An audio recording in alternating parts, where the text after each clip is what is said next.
Segunda-feira, 10 de abril de 2023, o Pix News está começando. Veja os destaques desta edição. Governos federal e estaduais completam 100 dias. Presidente Lula faz balanço dos primeiros dias, que são marcados por polêmicas. Em Santa Catarina, o governador promete aumentar segurança nas escolas após ataque à creche em Blumenau e traça como prioridade reforma de hospitais. Operação Semana Santa chega ao fim. Em Santa Catarina, 5 pessoas morreram nas estradas. Em 4 estados e no Distrito Federal, saldo é positivo, sem nenhum óbito em rodovias federais. Vacinação da gripe começa nesta segunda. Meta é vacinar mais de 80 milhões de brasileiros. Brasil registra novo aumento do desemprego e mais de 9 milhões de pessoas não encontram trabalho. Caso da creche de Blumenau. Polícia Civil deve encerrar as investigações na próxima sexta-feira.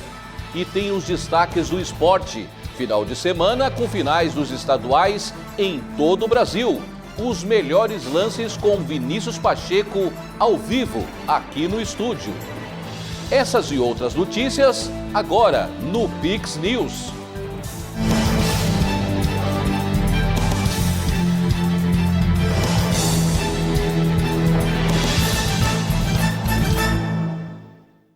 Olá, obrigado pela companhia. O presidente Lula se reuniu com ministros nesta segunda-feira e fez um balanço dos primeiros 100 dias de governo.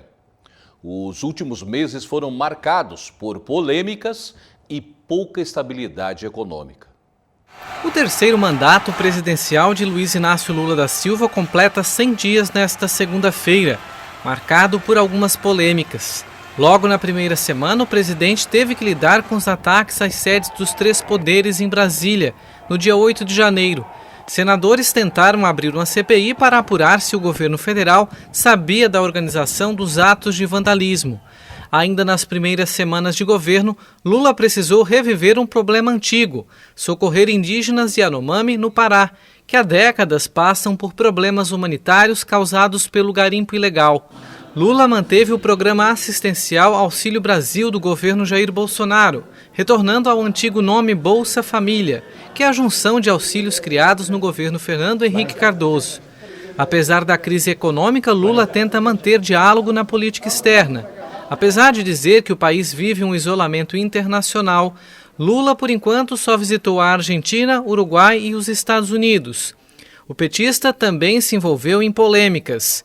Ele declarou que tinha o objetivo de se vingar do senador Sérgio Moro em uma entrevista publicada pelo site Brasil 247, na mesma semana em que a Polícia Federal desarticulou um esquema de uma facção criminosa que tinha o objetivo de assassinar o ex-juiz. Os embates com o Banco Central também se tornaram uma constante no mandato do petista, que cobra a redução da taxa de juros, que está no elevado patamar de 13,75% desde junho do ano passado. Em declarações nesta segunda-feira, Lula afirmou que os membros do BC estão brincando com o Brasil e voltou a defender o novo arcabouço fiscal proposto pelo ministro Fernando Haddad. O presidente também se colocou como um possível mediador da guerra na Ucrânia desde o início do mandato. Na última semana, o mandatário brasileiro foi criticado pelas autoridades ucranianas ao sugerir que Kiev cedesse a península da Crimeia à Rússia, que a anexou em 2014. Depois de precisar adiar a viagem à China por conta de uma leve pneumonia, Lula embarca para o país asiático nesta terça-feira, onde terá compromissos oficiais em Xangai e em Pequim, incluindo uma visita com o presidente chinês Xi Jinping. Estamos trabalhando em uma reforma tributária que corrija as distorções históricas de um sistema de tributação regressivo injusto para os brasileiros e os entes federados, e cria um ambiente muito mais dinâmico e descomplicado para o setor empresarial. Aqui, Haddad, de vez em quando, eu sei que você ouve algumas críticas. Eu tenho que elogiar você e a equipe que trabalharam, porque Certamente, em se tratando de economia, em se tratando de política tributária, a gente nunca vai ter 100% de solidariedade. Eu, essa semana, fiz um artigo muito ruim contra você e eu pensei em responder e o meu conciliador aqui, o Padilha, achou que não valia a pena, sabe? Era melhor ficar quieto, porque a compreensão da sociedade sobre o que foi feito vale mais do que uma crítica de uma pessoa. Eu tenho certeza que vai ser aprovado e tenho certeza que a gente vai colher os frutos que foram plantados na nossa proposta. Tenho certeza. Continue. E o governador de Santa Catarina, Jorginho Melo, também fez um balanço dos 100 dias de gestão. De casa cheia, com a presença de todas as diretorias e secretarias de Estado, o governador Jorginho Melo fez um paralelo de como encontrou o governo, quais as ações estão sendo tomadas e quais as demandas principais. Ele anunciou reforço nas escolas públicas estaduais e traçou como prioridade melhorias nas unidades hospitalares do Estado. Nós vamos atacar agora o Hospital Infantil, o Hospital Regional, o Carmela Dutra, fazendo investimento na recepção, limpando, tirando lixo, 5 caçambas de lixo foi tirado do infantil. Nós vamos melhorar o atendimento das pessoas quando chegam, tirar o rabecão lá de dentro, que a pessoa está esperando por uma consulta e eles entram com o corpo para fazer exame de uma pessoa que morreu encontrado na rua, coisa parecida. Vamos tentar dar uma cara mais humana para esses hospitais públicos. As creches, e tem as creches e as escolas municipais. Isso a gente vai ter colaboração com os prefeitos, entendimentos, mas é de responsabilidade do município. Eu falava ontem com o prefeito Mário, ontem à noite ainda. Ele também vai colocar guarda armado em escola. Enfim, cada um consegue resolver o que está na sua esfera. Eu tenho responsabilidade, o Estado tem, claro, com todas as pessoas. Aqui estudo na escola pública, aqui estudo na creche municipal, enfim. Mas nós vamos agora fazer, que é o que nós temos perna, para colocar nas 1.053 que são escolas estaduais do Estado. Nós vamos implementar ela conforme foi prometido no segundo semestre.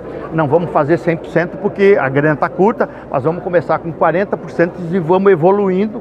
No terceiro ano já está toda implantada, cobrando responsabilidade da CAF, ajudando as particulares, aumentando também o percentual que eles recebiam, de 10% para 20%.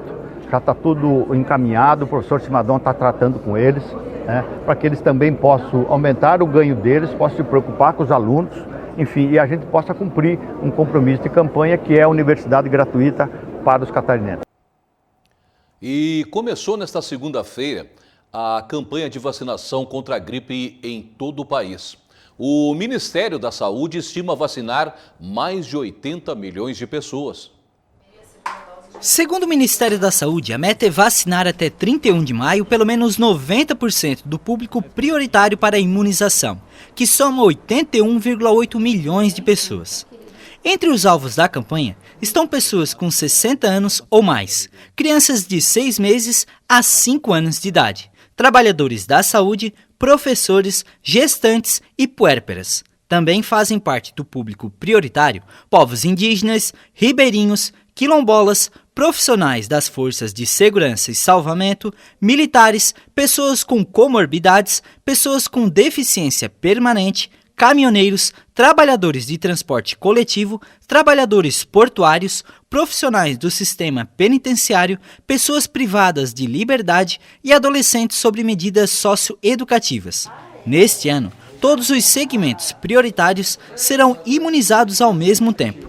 O Ministério da Saúde estima vacinar mais de 80 milhões de pessoas em todo o país. Por isso, já distribuiu 80 milhões de doses. Um caminhão de lixo tombou no início da tarde desta segunda-feira no centro de Florianópolis, deixando o trânsito na saída da capital dos catarinenses ainda mais lento. O veículo, que transportava cerca de 35 toneladas de lixo e os resíduos também, foram deixados na pista. 2 pistas precisaram ser interditadas para a remoção da carga. A Guarda Municipal de Florianópolis precisou orientar que as pessoas evitassem a sair da ilha de Santa Catarina pela ponte Colombo Salles no início da tarde. Por volta das 3 horas, o trânsito foi normalizado. Em entrevista nesta segunda-feira, Ulisses Gabriel, o delegado-geral da Polícia Civil de Santa Catarina, disse que até sexta-feira as investigações do atentado à creche de Blumenau devem ser encerradas. A previsão é concluir antes do prazo final, dia 14, que é quando se encerra o auto de prisão em flagrante. No decorrer desta segunda-feira e no decorrer de amanhã, terça-feira, nós vamos concluir todos os depoimentos que ainda restam para a conclusão da investigação e provavelmente amanhã vamos ter juntado no inquérito policial o laudo de exame que fez a coleta de sangue e vai constatar se ele estava ou não sob efeito de drogas. Nós também já juntamos no inquérito policial a análise do telefone celular que foi apreendido com esse criminoso, que constatou, em suma, que não houve a participação de terceiros, não foi decorrente de uma organização para um desafio de jogos realizados de forma online e também o ato não teve uma preparação, não teve uma pré-ordenação, ele executa a partir daquele momento. Então a nossa ideia é concluirmos até sexta-feira este inquérito policial para que possamos então, através de uma coletiva, informar a finalização do inquérito. E você vai ver a seguir. Casa Açoriana de Santana recebe moção de aplauso na Assembleia Catarinense. Desemprego aumenta no Brasil e mais de 9 milhões de brasileiros estão à procura de emprego. Tem o balanço da Operação Semana Santa nas rodovias federais do país. E os destaques do esporte com os lances das finais dos estaduais pelo país.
A Assembleia Legislativa concedeu uma moção de aplauso à Casa Açoriana Freguesia de Santana, de Vila Nova, no município de Ibituba, no sul de Santa Catarina.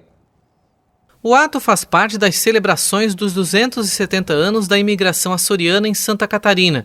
Considerada uma das freguesias mais antigas do sul do Brasil, fundada em 1752, a Casa Açoriana foi inaugurada em 2018 como um espaço responsável pelo resgate e o fortalecimento da cultura de base luso-açoriana em Ibituba. O deputado Volney Weber, proponente da homenagem, destacou a importância desse resgate cultural.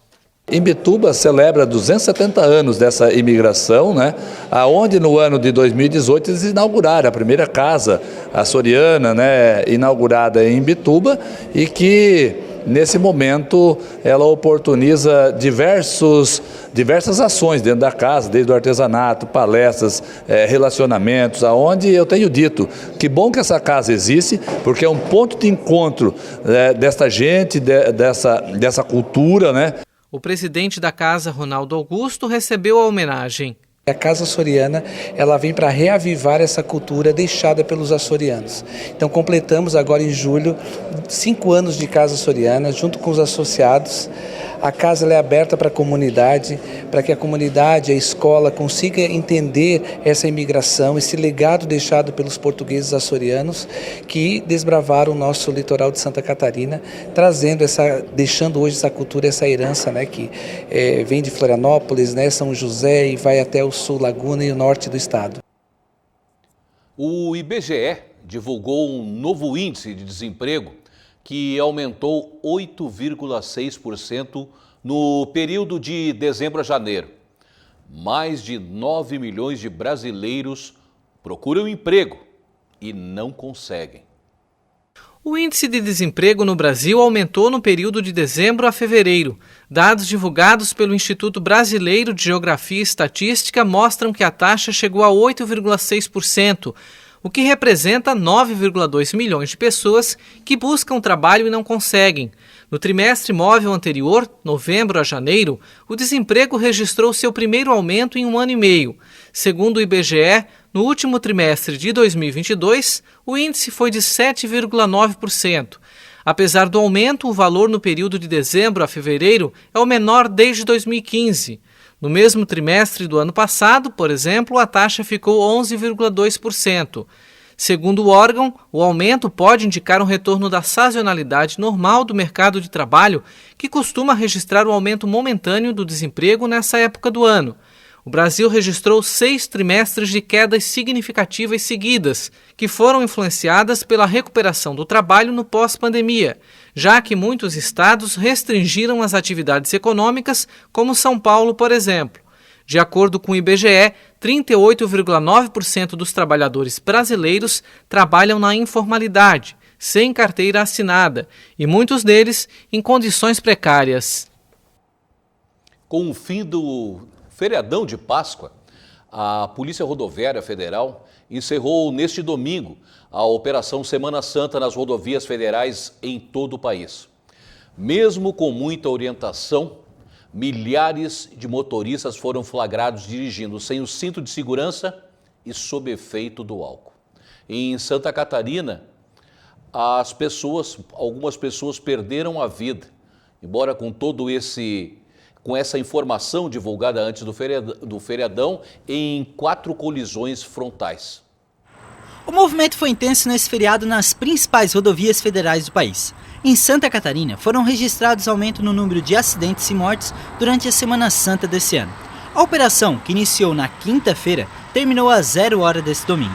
Ao longo dos 4 dias, a PRF registrou 105 acidentes, nos quais 126 pessoas ficaram feridas e 5 morreram. Em comparação ao mesmo feriado de 2022, houve aumento nos 3 indicadores de comparação: acidentes, feridos e mortes. Ainda segundo a PRF, as 5 mortes ocorreram na última sexta-feira em colisões frontais na BR-282 em Chapecó e em São José do Cerrito. Outra batida na BR-470 em Gaspar e um atropelamento de pedestre na BR-280 em Canoinhas. 4 das 5 vítimas morreram por conta do mesmo tipo de acidente, sendo colisão frontal em pistas simples e fruto de ultrapassagens mal sucedidas. Só em Santa Catarina, ao longo dos 4 dias, a fiscalização da PRF também flagrou 95 motoristas dirigindo sob efeito de álcool e 168 ultrapassando em local proibido. Além disso, 256 pessoas foram flagradas sem cinto de segurança e 38 crianças estavam viajando fora da cadeirinha. No feriado deste ano, não foram registrados acidentes com mortes em rodovias federais do Distrito Federal, Alagoas, Maranhão, Amapá e Ceará. E um homem foi preso transitando com o carro alugado e não devolvido na BR-101, em Itajaí. Segundo a Polícia Rodoviária Federal, o veículo com placas de Curitiba foi flagrado durante o feriado transitando acima da velocidade permitida. Durante a abordagem, os policiais identificaram que havia um boletim de ocorrência para o veículo, registrado por uma locadora de São Paulo. O carro havia sido locado em julho do ano passado para 4 diárias e não havia sido devolvido.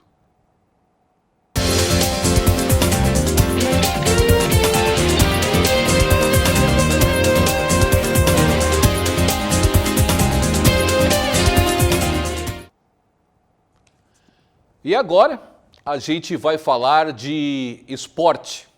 O Vinícius já está por aqui e o feriadão foi movimentado com as finais dos estaduais.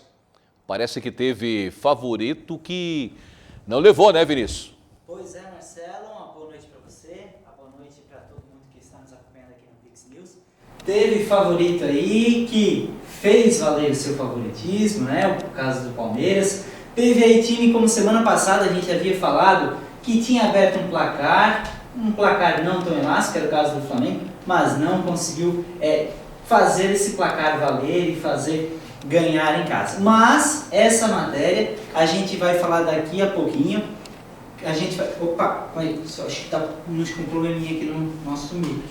Nós tivemos um probleminha técnico, vamos de novo. Mas vamos de novo então. E aí, Vinícius, como é que foram essas finais aí do estadual? Então, Marcelo, peço perdão aqui, eu estava com problema no nosso microfone. Então, esse final de semana, Marcelo, como eu estava falando anteriormente, a gente teve esses times, como foi o caso do Palmeiras, que fez valer o seu favoritismo, né? Na semana anterior, ele tinha perdido para o Água Santa de 2-1, mas agora fez valer e goleou nesse final de semana, jogando em casa na Arena do Palmeiras. O caso do Flamengo, que semana passada tinha ganhado de 2-0, tomou aí uma virada num clássico, tomou um chocolate nesse final de semana.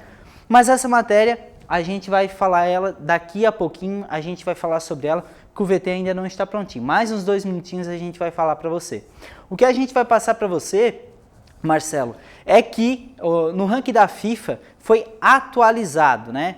Atualmente, quem estava no ranking da FIFA era a seleção brasileira.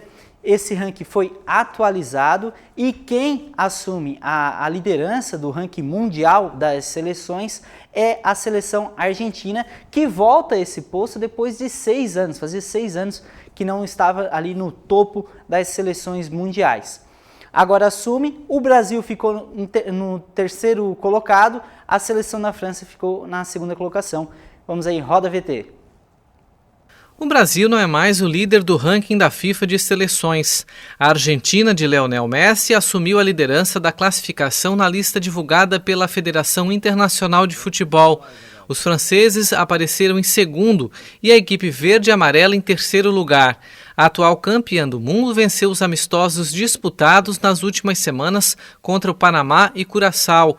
Os argentinos não lideravam o ranking da FIFA há 6 anos. O Brasil, que era o primeiro colocado na classificação anterior, caiu para a terceira posição após a derrota para o Marrocos por 2-1 em um amistoso disputado em 25 de março. A França, vice-campeã mundial, subiu para a segunda posição após as vitórias sobre Holanda e Irlanda no início das eliminatórias da Eurocopa 2024.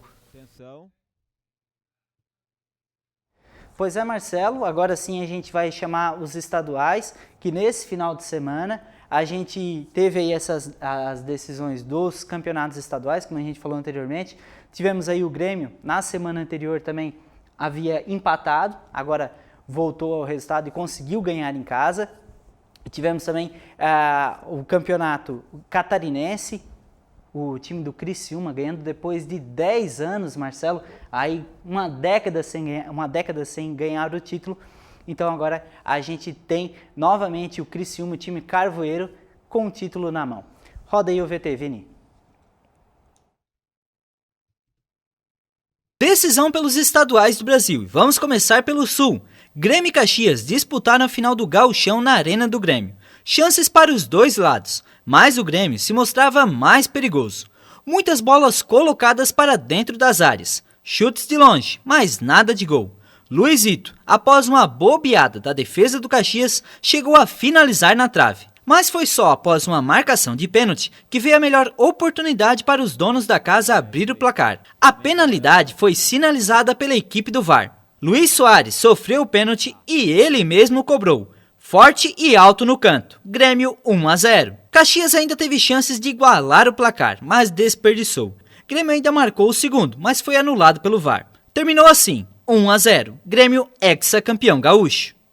Final do campeonato catarinense. Teve o que precisa de uma boa decisão. Polêmica logo no início do jogo. Boas defesas dos goleiros. Bola tirada em cima da linha. E golaço quase no fim da partida.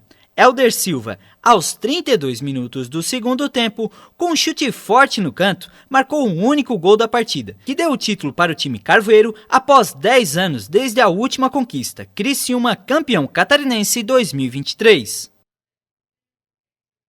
Palmeiras e Água Santa. Primeiro jogo, o time de Diadema havia vencido por 2-1. Em casa, o Verdão tinha que reverter o placar.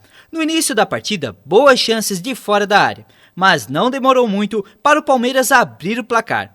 Em cobrança de falta, cobrada pelo Gabriel Menino, a bola bateu na barreira, mas o rebote voltou aos pés dele, que não desperdiçou e chutou forte para fazer 1-0. 12 minutos depois, o segundo. Após jogada mágica do Dudu na lateral do campo, a bola lançada para a área. Gabriel Menino novamente, dessa vez de cabeça. O terceiro saiu depois da defesa do Água Santa afastar mal a bola. Rony recebeu a bola enfiada do Menino, finalizou. Vinhas defendeu, mas Hendrick estava lá para fazer 3-0. Tudo no primeiro tempo. O quarto saiu aos 27 do segundo tempo. Em contra-ataque, 3-2. Lopes marcou o gol que colocava a faixa no peito de campeão do Palmeiras. No Carioca, o Flamengo não passava do meio de campo, em nenhum momento. Pressão do tricolor carioca, até que aos 26 do primeiro tempo, Marcelo, em linda jogada na entrada da área, chutou deslocado para abrir o placar.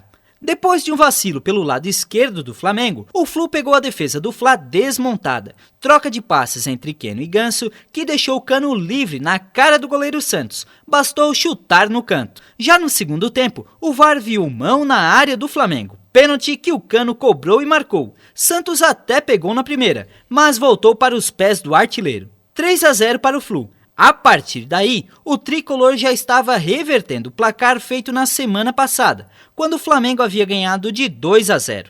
Ainda teve tempo para o quarto, Alexander, após pegar o rebote do Santos. O Flamengo ainda fez o gol de honra com Ayrton, mas ficou assim, 4-1 para o Fluminense, campeão carioca. Após mais uma derrota do Flamengo e decisão de campeonato, a saída do Vitor Pereira está praticamente certa. Segundo informações, o plano A da diretoria do Flamengo é a contratação de Jorge Jesus. Além disso, também tem outros nomes cogitados, como o próprio ex-técnico da seleção brasileira, o Tite, o Sampaoli, que também foi treinador da seleção da Argentina, treinador do Santos. Vamos ver aí o que vai acontecer. Vamos esperar nessas próximas horas. Flamengo aí que a diretoria tomou umas decisões do nada. Vamos aguardar. E foi publicado hoje o calendário até 2030, o que inclui os períodos reservados às 2 próximas Copas do Mundo, 2 edições da Copa América e as datas para os amistosos entre as seleções. Em todas essas janelas internacionais, os clubes são obrigados a ceder os jogadores convocados. A próxima edição da Copa América, que será nos Estados Unidos e terá as seleções da Conmebol e da CONCACAF, está prevista para durar de 14 de junho até 14 de julho de 2024, o mesmo período da Euro, que será na Alemanha. A FIFA ainda não incluiu em seu calendário as mudanças que recentemente anunciou sobre o Mundial de Clubes, que terá a edição a cada 4 anos, estreando em 2025. Além de um novo formato da disputa anual. A última edição, no atual formato, será entre 12 e 22 de dezembro deste ano na Arábia Saudita. Ou seja, quem ganhar a Libertadores esse ano, quem ganhar a Champions League esse ano também, será o último ano nesse formato como a gente conhece, o que provavelmente vai dificultar ainda mais a gente vê um time brasileiro sendo campeão do mundo, Marcelo. Por hoje são essas as informações. Voltamos semana que vem.